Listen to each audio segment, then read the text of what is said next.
Well, the effort to lure the Chicago Bears to Northwest Indiana took a big step forward this week. State senators approving a bill that lays the groundwork to build a new stadium in Lake County.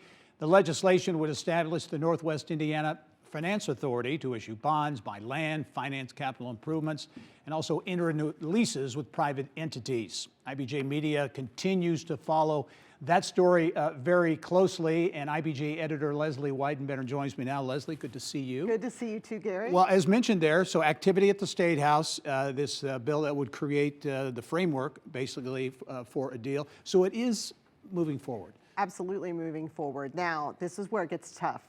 The House Speaker, Todd Houston, has already said that when the bill gets to him, he wants to see some sort of commitment from the Bears. And that, I'm not sure exactly what that means, but it's probably not going to be enough for the Bears to just say, yeah, we're interested. Yeah.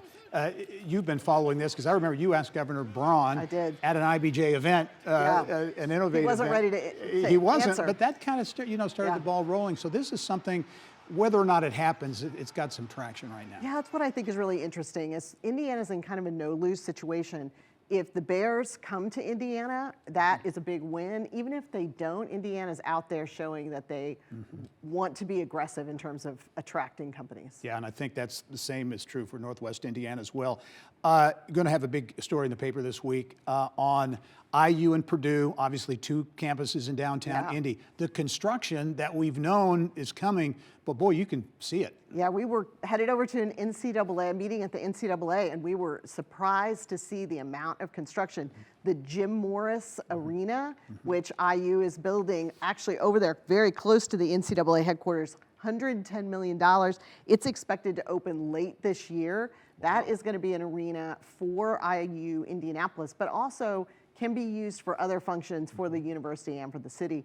IU's also building a lab building just a block or so away from there. The IU lab for biosciences, that's $172 million. And then Purdue's got a couple of projects. Their first big building is going up right there on West Street. And then they've also got a project that will be getting started soon that will include housing. A lot of activity. And a big focus, I know, is connecting, integrating both campuses with downtown and with businesses downtown. Yeah, the universities are both not just focused on making a bigger campus, they're also focused on integrating with downtown.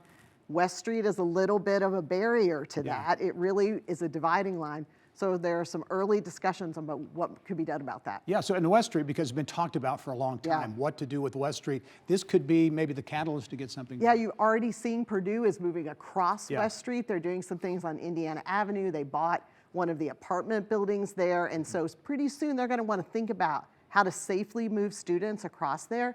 It is practically a thoroughfare right now. So Great stuff, and you can see it all this weekend in the IBJ. Leslie, great to see you. Thanks so much, Gary. All right.